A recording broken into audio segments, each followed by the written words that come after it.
Salam sehat dan semangat, bertemu kembali dengan Pak Henry pada mata pelajaran prakarya. Pada kali ini kita akan membahas tentang pengolahan hasil peternakan dan perikanan. Ini adalah materi dari bab 4. Di kelas ini kita akan melakukan yang terbaik dan saling mendukung sambil kita akan belajar bersama. Adapun tujuan pembelajaran kita yaitu yang pertama, menyampaikan pendapat tentang pengertian, jenis, dan manfaat dari bahan pangan hasil peternakan dan perikanan, serta bahan setengah jadi dari bahan yang sama, sebagai ungkapan rasa bangga dan wujud rasa syukur kepada Tuhan serta bangsa Indonesia. Kemudian yang kedua, mengidentifikasi bahan, alat, metode, dan proses pengolahan yang digunakan pada pembuatan produk bahan pangan jadi dan setengah jadi dari bahan hasil peternakan dan perikanan di wilayah setempat berdasarkan rasa ingin tahu dan peduli lingkungan.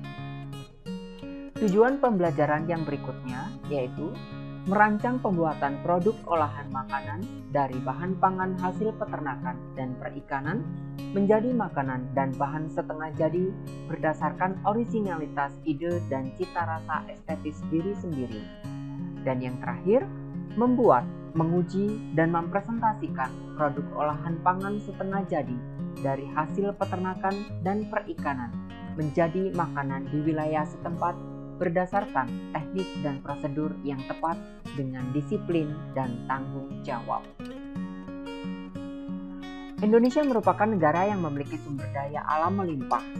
Salah satunya memiliki kekayaan dalam hal sumber pangan hewani yang berasal dari peternakan dan perikanan.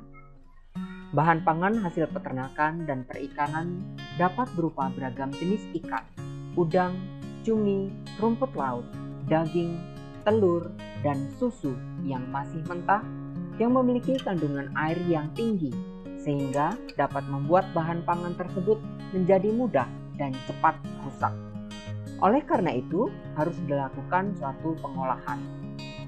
Cara pengolahan bahan ikan, udang, cumi, rumput laut, daging, telur, dan susu yang sering dilakukan yaitu berupa pengawetan dengan cara pembekuan, pengeringan, pengasapan, dan kuring. Pengertian peternakan dan perikanan. Pak Hendri akan masuk ke dalam materi yang pertama yaitu kita akan membahas tentang pengertian peternakan dan perikanan. Peternakan merupakan kegiatan mengembangbiakan dan pemeliharaan hewan ternak untuk mendapatkan manfaat dan hasil dari kegiatan tersebut. Hewan yang umum diternakan antara lain sapi, ayam, bebek, kambing, dan domba. Contoh hasil peternakan sebagai bahan pangan antara lain daging, telur, dan susu. Kita masuk ke perikanan. Perikanan merupakan kegiatan yang berhubungan dengan pengelolaan dan pemanfaatan sumber daya hayati perairan yang bertujuan untuk menyediakan sumber pangan bagi manusia. Sumber daya hayati perairan umumnya mencakup ikan dan avertebrata atau hewan tidak bertulang belakang yang hidup di daerah perairan. Contoh hasil perikanan sebagai bahan pangan antara lain ikan, udang, cumi-cumi, kerang, kepiting, rumput laut, dan sebagainya. Kita masuk ke bagian B yaitu tentang jenis, kandungan, dan manfaat bahan pangan hasil dari peternakan dan perikanan. Kita masuk ke bagian yang pertama yaitu jenis bahan pangan hasil dari perairan dan peternakan. A. Ikan perairan air tawar. Ikan perairan tawar merupakan ikan yang menghabiskan sebagian atau seluruh hidupnya di air tawar, seperti sungai dan danau. Contoh ikan perairan tawar adalah ikan lele, ikan mas, ikan mujair, ikan bawal, ikan gabus, dan lain-lain. Ikan perairan payau. Ikan perairan payau merupakan ikan yang hidupnya di perairan payau. Perairan payau merupakan perairan hasil pencampuran antara perairan tawar dan perairan laut seperti muara. Kadar garam di perairan Payau berkisar antara 5 sampai 29 ppm. Contoh ikan perairan Payau antara lain ikan bandeng dan ikan kakap. Kita lanjut dengan ikan perairan laut. Ikan perairan laut merupakan ikan yang hidup di laut dengan kadar garam atau salinitas di atas 30 ppm. Ikan perairan laut sangat beragam baik dalam hal ukuran, bentuk, maupun jenisnya. Kandungan gizi ikan laut sangat lengkap dan baik bagi kesehatan. Contoh ikan perairan laut yang sering dikonsumsi antara lain ikan tuna, ikan tenggiri, dan ikan kembung. Kita lanjut ke bahasan yang berikutnya, yaitu udang.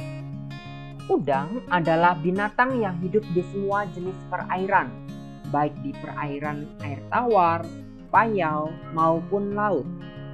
Udang memiliki beragam jenis, diantaranya udang jerbung, udang flower, udang windu, udang cokong, udang dogol, udang kucing, udang baron, dan udang rebon. Kita lanjut ke cumi-cumi.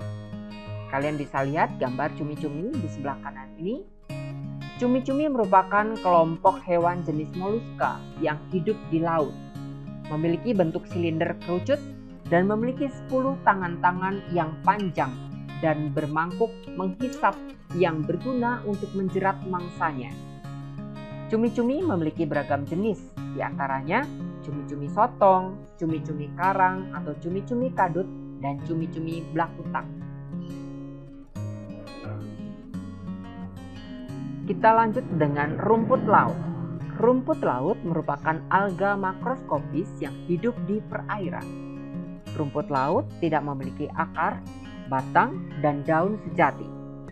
Seluruh bagian rumput laut disebut talus. Karena tidak memiliki akar, maka rumput laut hidup menempel pada pasir, lumpur, kayu, karang mati, dan juga kulit kerang. Indonesia merupakan negara yang kaya akan keragaman rumput laut dengan jumlah mencapai ratusan spesies ataupun jenis. Rumput laut biasanya digunakan sebagai bahan baku pembuatan agar-agar. Kita berlanjut dengan daging ayam. Berdasarkan jenis ayam yang dibudidayakan, daging ayam dibedakan menjadi 2 macam, yaitu daging ayam kampung dan daging ayam broiler atau ayam negeri. Ayam kampung merupakan sebutan di Indonesia untuk ayam peliharaan yang biasa dipelihara oleh penduduk atau orang yang tinggal di kampung. Biasanya dipelihara dengan cara dibiarkan lepas bebas berkeliaran, mencari makan di kebun sekitar rumah. Daging ayam kampung bersifat kenyal dan tidak berlemak seperti ayam broiler. Selain itu, ayam kampung memiliki cita rasa yang lebih gurih daripada ayam broiler. Kita masuk ke ayam broiler atau ayam negeri. Merupakan jenis ayam yang dipelihara dengan cara diternakan di dalam kandang berukuran besar. Ayam ini merupakan hasil persilangan dari ras ayam yang memiliki produktivitas tinggi. Hanya dalam waktu 5-6 minggu, ayam ini sudah bisa dipanen. Daging ayam broiler lebih lunak daripada daging ayam negeri.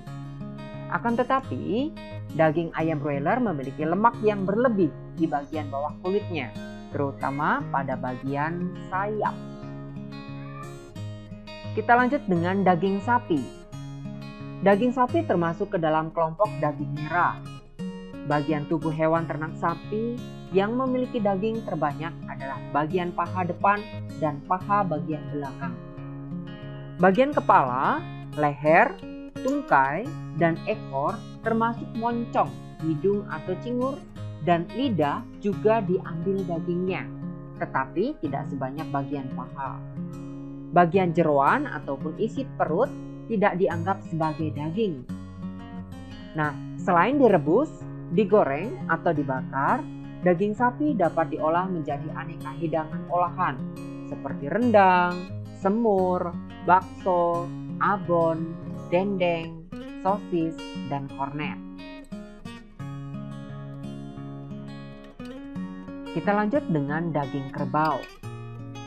Ciri khas daging kerbau adalah berwarna merah gelap, memiliki tekstur serat yang lebih kasar dibandingkan dengan daging sapi. Kandungan lemak daging kerbau relatif lebih rendah daripada daging sapi. Pengolahan daging kerbau sama seperti pengolahan daging sapi. Ya, kita lanjut dengan daging kambing. Daging kambing lebih empuk daripada daging sapi dan kerbau karena serat dagingnya lebih halus dan memiliki rasa dan aroma yang khas. Contoh hasil hidangan olahan daging kambing antara lain ada sate, sop, dan juga gulai. Kita masuk ke bagian yang berikutnya, yaitu telur. Telur dihasilkan oleh hewan jenis unggas dan ikan.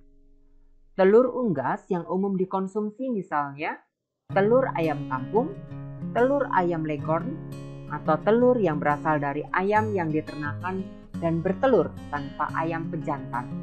Kemudian ada telur puyuh, telur itik, dan telur angsa. Telur ikan yang umum dikonsumsi misalnya telur ikan belida dan telur ikan kaviar. Adapun contoh hidangan olahan dari telur antara lain telur dadar, telur balado, semur telur, pindang telur, telur asin, dan lain sebagainya. Lanjut pada pembahasan yang berikutnya, yaitu susu. Susu adalah cairan berwarna putih yang disekresikan atau dihasilkan dan dikeluarkan oleh kelenjar mamai pada hewan mamalia untuk bahan makanan dan sumber gizi untuk anak hewan mamalia tersebut. Susu juga sumber gizi bagi tubuh manusia. Hewan mamalia penghasil susu yang biasa dikonsumsi manusia adalah sapi, kambing, domba, kuda, dan unta. Susu sapi biasanya diolah menjadi produk berupa yogurt, keju, mentega, susu kental manis, susu bubuk, dan es krim. Produk susu dapat dibedakan menjadi beberapa tipe berdasarkan kandungan lemak yang terkandung di dalamnya, yaitu susu murni, susu kurang lemak, susu rendah lemak, dan susu bebas lemak atau susu skim.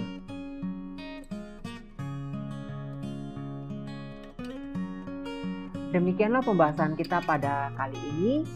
Untuk pertemuan yang berikutnya, kita akan membahas tentang manfaat ikan, udang, cumi-cumi, rumput laut, daging, telur, dan susu. Sekian dari Pak Henry, terima kasih dan salam sehat.